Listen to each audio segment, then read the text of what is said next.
وقال الرسول يا رب إن قوم اتخذوا هذا القرآن مهجورا. اور پیغمبر کہیں گے کہ اے پروردگار میری قوم نے اس قرآن کو چھوڑ رکھا تھا. علی بھائی اگلا سوال ہے اور یہ آج کا آخری سوال ہے. میں نے ایک سنی گھرانے میں آنکھ کھولی اور مجھے اپنے علماء کرام سے بچپن سے ہی یہ بات سننے کو ملی کہ ہمارے اہل تشیع بھائی قرآن حکیم کے کل 40 پاروں کو مانتے ہیں اور ان کا یہ بھی ماننا ہے کہ 10 پارے بکری کھا گئی ہے. نعوذ باللہ. نعوذ باللہ. اور اسی گستاخانہ عقیدہ کی نحوست کی وجہ سے آج تک ان میں کبھی بھی کوئی حافظ قرآن پیدا نہیں ہو سکا. کیا ہمارے سنی علماء کرام کے یہ دونوں دعوے درست ہیں؟ وضاحت فرمائیں. بالکل جھوٹ پہ مبنی ہے جی. آپ نے خود کبھی تصدیق نہیں کی. آج تک کسی سنی عالم نے یا سنی پبلک میں سے کسی شخص نے اہل تشیع کی مسجد میں جا کے قرآن کو فزیکلی خود چیک کیا ہے کہ وہ کتنے پاروں والا قرآن چھاپ رہے ہیں یا وہ کس قرآن کو مانتے ہیں؟ تو آپ کو پتہ چل جاتا. یہ جو میرے ہاتھ میں قرآن ہے نا میرے بھائی، یہ سعودیہ سے چھپا ہوا ہے اور یہ جس رائٹر کا لکھا ہوا ہے نا وہ ابھی بھی زندہ ہے. 15-20 سال اسے شافاد پرنٹنگ پریس والوں نے جاب دیے رکھی. میں 80s کی بات کر رہا ہوں. اسی وقت انہوں نے اس سے یہ قرآن لکھوایا اور کمال کی اس کی رائٹنگ ہے کہ ہر صفحے کے اوپر آیت مکمل ہو رہی ہے. یہ آلموسٹ آپ دیکھ لیں 500 سے بھی زیادہ 600 صفحات کے اوپر یہ مصحف ہے اور اس کا نام ہے عثمان طاہا. دمشق شام کا وہ رائٹر ہے جس نے یہ کاتب جس نے یہ قرآن لکھا ہے. یہ بلو بائنڈنگ کے ساتھ سعودیہ سے چھپ رہا ہے. یہی ریڈ بائنڈنگ کے ساتھ اسی کے رائٹس ہیں جو ایران سے چھپ رہا ہے. آپ پاکستان میں شیعہ کا کوئی بھی مدرسہ دیکھ لیں اس میں یہی قرآن پڑھا ہوگا سیم چھپ. تو یہ پھر جھوٹے پروپیگنڈے انہوں نے کیوں کیے ہوئے خام خام کہ جی ان کا تو یہ عقیدہ ہے. بھائی قرآن جو ہے یہ مشرق سے لے کر مغرب تک، شمال سے جنوب تک دنیا میں ہر مسلمان کے گھر ایک ہی مصحف ہے. کوئی اختلاف نہیں ہے مصحف کے اوپر. کتابوں کے اندر اگر روایتوں کا چکر آیا تو وہ تو میری الگ سے ویڈیو ریکارڈ موجود ہے. اہل سنت اور اہل تشیع دونوں کے ہاں اس قسم کی مردود روایتیں پائی جاتی ہیں یا آؤٹ آف کانٹیکسٹ وہ روایتیں کوٹ کی جاتی ہیں جس سے عام آدمی کو یہ شائبہ ہوتا ہے کہ یہ قرآن کو محفوظ نہیں مانتے. اور آپ کو حیرانگی ہوگی کہ صرف سنی نہیں، شیعہ بھی اہل سنت کے بارے میں اس طرح کے دعوے کرتے ہیں کہ یہ اس قرآن کو محفوظ نہیں مانتے. اور اس قرآن کے بارے میں جس کے بارے میں قرآن میں خود گارنٹی ہے سورۃ الحجر کی آیت نمبر 9 اِنَّا نَحْنُ نَزَّلْنَا الذِّكْرَ وَإِنَّا لَهُ لَحَافِظُونَ.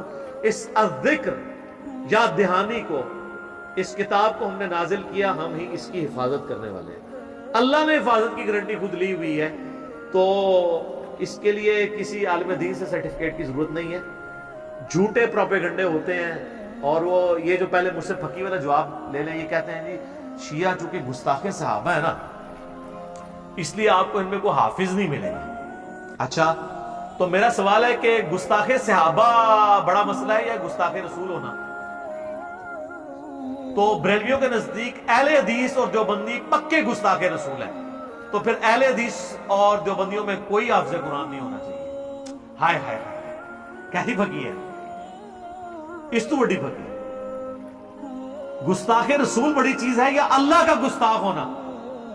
ہاں تو اہل حدیث اور دیوبند کے نزدیک بریلوی مشرک ہیں اور وہ اللہ کے گستاخ ہیں کیونکہ اللہ کے ساتھ شرک کر رہے ہیں. تو بریلویوں میں تو کوئی حافظ قرآن نہیں پھر ہونا چاہیے.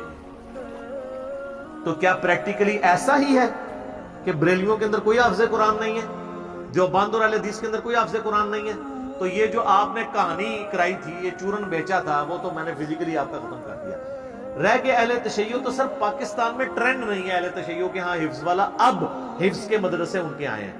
ہمارے پاس جو حیدر نقوی بھائی آتے ہیں وہ حافظ قرآن ہے اور ماشاءاللہ اس طرح ان کو کراس ریفرنسز یاد ہیں کہ آپ حیران ہو جائیں. بڑے پکے حفاظ بھی اس طرح نہیں کہ ریفرنس کوٹ کر سکتے. ایران میں ہزاروں حفاظ ہیں. پاکستان میں بھی آپ کئی ایک حفظ کے مدرسے شروع ہیں. اور اہل تشیع کے ہاں جو سب سے ایک سمجھ لیں کم درجے کا فرقہ جسے اثنا عشری شیعہ جو ہیں وہ گمراہ سمجھتے ہیں وہ ہیں اسماعیلیہ اور ان کی بھی برانچ ہے بوہریہ. اسماعیلی بوہری جو ہے نا انڈیا میں ہزاروں حفاظ ہیں ان کے اندر. ایک ایک خاندان میں سارے گھر والے حافظ ہیں. ترجمہ ویسے کسی کو نہیں آتا. وہ مجھ سے رابطہ کرتے ہیں نا, ایک بھائی ریورٹ ہوئے, کویت میں رہتے تھے, تو وہ کہتے ہیں میں نے آپ کی ویڈیوز دیکھ کے قرآن ترجمے سے پڑھا تو مجھے پتا چلا کہ میرا یعنی عقیدہ قرآن کے مطابق نہیں ہے, لیکن وہ کہتے ہیں ہمارے خاندان میں چھوٹے چھوٹے بچے حافظ ہیں. حفظ کرنے کے اوپر جو ہے نا وہ پورے کا پورا زور ہے, عقیدوں پہ نہیں. لہٰذا یہ جو آپ اتنے عرصے سے کہانیاں کروا رہے تو بڑے بڑے انہوں نے مناظروں کی نا سٹوریاں بنائی ہوئی ہیں کہ ایک بار شیعہ ایک سنی کو گھیر گھار کے شیعہ ڈکلیئر کر کے مناظرے میں لے آئے, اور وہ حافظ تھا کیونکہ شیعہ کے پاس تو حافظ ہی کو نہیں ہوتا, تو اور وہ آ کے وہاں پہ بول گیا. ایڈی کہانیاں بنائی ہیں سر. کئی سالوں سے جو قرات کے مقابلے ہیں نا وہ ایران کے قاری جیت رہے ہیں سر. سارے بزرگوں کی ہر چیز ہی کہانی نکلی, ہوائی اڑنا بھی کہانی نکلی, اور جو زمین نہیں ہے چیزیں سب وہ بھی غلط, اڑنے والی بھی غلط. اور یہ بکری والا انہوں نے جو پٹی پڑھا دی کہ جی وہ بکری کھا گئی تھی, بکری والی حدیث تو سنن ابن ماجہ میں ہے 1944. آپ حدیث سنن ابن ماجہ انٹرنیشنل نمبر کے مطابق کھول لیں اسلام 360 میں, کہ وہ سیدہ عائشہ کہتی ہیں کہ نبی علیہ السلام کی وفات تک میرے پاس وہ اوراق موجود تھے جس میں قرآن کی یہ آیات لکھی ہوئی تھی کہ جس کا تعلق بڑی عمر کی رضاعت کے ساتھ تھا, اور یہ ہے کہ وہ ایک یا دو دفعہ دودھ پینے سے حرمت ثابت نہیں ہوتی, رضاعت کا رشتہ. اور ہم وہ پڑھتے تھے, اور حتیٰ کہ حضور کی وفات ہو گئی اور وہ میرے تکیے کے نیچے وہ رکھا ہوا تھا, اچانک ایک دن بکری آئی تو وہ اس کو کھا گئی, کیونکہ اس وقت وہ پتوں کے اوپر اور اس چمڑے کے اوپر لکھا جاتا تھا. تو یہ تو سر سنن ابن ماجہ سنیوں کی کتاب میں ہے کہ بکری کھا گئی. اور بکری کھانے سے کیا ہوا, قرآن سے آیات ختم ہوگی. ویسے یہ آیات جو ہے نا یہ تو منسوخ ہے, یہ تو ویسے ہی آپ کو قرآن میں نہیں ملنے لگی. اور اس طرح کی احادیث کے اوپر تعویل کرتے ہیں اہل سنت. یہ تو صحیح مسلم میں بھی ہے کہ سیدہ عائشہ کہتی ہیں کہ پہلے اللہ کی کتاب میں یہ حکم نازل ہوا, پھر یہ حکم نازل ہوا کہ 5 دفعہ کم از کم اگر کوئی دودھ بچہ پی لے تو حرمت ثابت ہوتی ہے. تو اللہ کی کتاب میں تو کہیں موجود نہیں ہے. تو اہل سنت کہتے ہیں یہاں کتاب سے مراد شریعت ہے, اور کتاب میں پڑھتے تھے رجم کی آیات, وہ سنن ابن ماجہ کی 1944 حدیث میں جو ہے وہ کہتے ہیں قرآن میں پڑھنے سے مراد ہے قرآن کی تشریح میں پڑھتے تھے.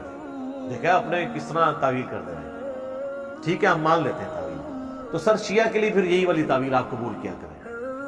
وہ بھی اگر صحیح بخاری سے آپ کو وما خلق الذکر والانثى وخلق الذکر والانثى ابن مسعود کی روایت میں اختلاف بتاتے ہیں, تو آپ کہتے ہیں قرآن 7 قرات میں نازل ہوا ہے, تو وہاں پہ بھی اختلاف. بلکہ اس وقت جو مصحف ہمارے ہاتھ میں نا اس کے اوپر اجماع ہے, جو مشرق سے لے کے مغرب تک, شمال سے لے کر جنوب تک یہی مصحف ہے. لہٰذا یہ بکری کھانے والی روایت تو اندھا آپ نے بیان نہیں کرنی ہے. اور دوسرا, پارے تو نبی الاسلام کے زمانے میں ہے ہی نہیں تھے, کہاں سے کھا جانے تھے. نبی الاسلام کے زمانے میں تو صورتیں تھیں, یا صحابہ کے زمانے میں منزلیں ہوئی تاکہ 7 منزلیں ایک ہفتے میں کوئی قرآن مکمل کر لیں. بعد میں جب تھوڑی سستی آئی تو پھر اس کو 30 پاروں میں ڈیوائیڈ کیا گیا کہ اگر کسی نے مہینے میں قرآن مکمل کرنا ہے تو روز کا 1 پارہ پڑھنا ہے.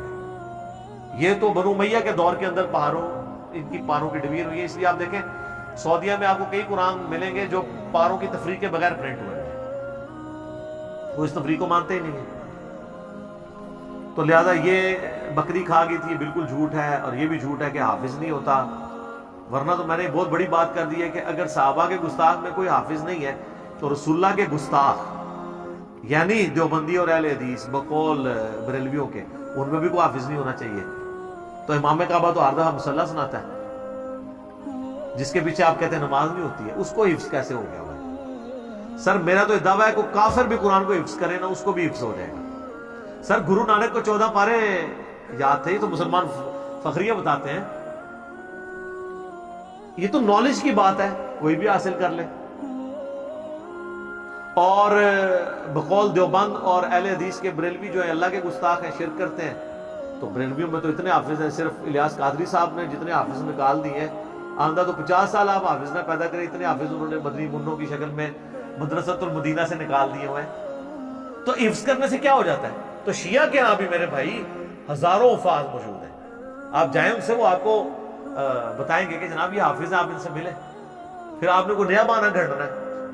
حفظ چاہے ادھر کسی نے کیا ہو چاہے ادھر کیا ہو, جب تک اس کے مطابق نہیں اپنے آپ کو کرتا نا کوئی فائدہ نہیں ہے. میرا ایک یوٹیوب پہ کلپ بھی ہے افسوس ایسے حفاظ کے اوپر, جن حافظوں کے آپ کو فضائل بتائے جاتے ہیں وہ حافظ اور ہیں جو قرآن کے حلال کو حلال اور حرام کو حرام جانے، ان حفاظ کے لیے فضیلت ہے. خالی حفظ کرنے سے کچھ بھی نہیں ملنا جب تک آپ اس کے اوپر عمل نہیں کریں گے. لہذا یہ بالکل کہانی تھی کہ جی شیعہ کا قرآن الگ ہے، سنیوں کا الگ ہے، اور شیعہ جو ہے وہ 40 پارے مانتے ہیں اور سنی 30 پارے مانتے ہیں. میرے بھائی ہم تو 40-30 کی تفریق سے بھی پہلے کی بات کرتے ہیں. قرآن کی 114 سورتیں ہیں. میری اس حوالے سے کئی ایک ویڈیوز قرآن کے تعارف کے اوپر ریکارڈڈ موجود ہیں. قرآن کی جو تفسیر ریکارڈ ہوئی اس میں پہلے 6 لیکچرز قرآن کے انٹروڈکشن میں نے 40 پوائنٹس کور کیے ہیں. اس میں نے یہ چیزیں ڈسکس کی تھی کہ خدا کے لیے ایک دوسرے پہ جھوٹے الزام لگانا چھوڑیں. غیر مسلم جب اس طرح کے مناظرے ویڈیوز دیکھتے ہوں گے وہ کیا سوچتے ہوں گے مسلمانوں کے بارے میں کہ ان کا تو اپنی ایک جو کتاب ہے اس کے اوپر ہی کوئی اتفاق نہیں ہے، جبکہ پریکٹیکلی سب یہی قرآن پڑھ رہے ہیں.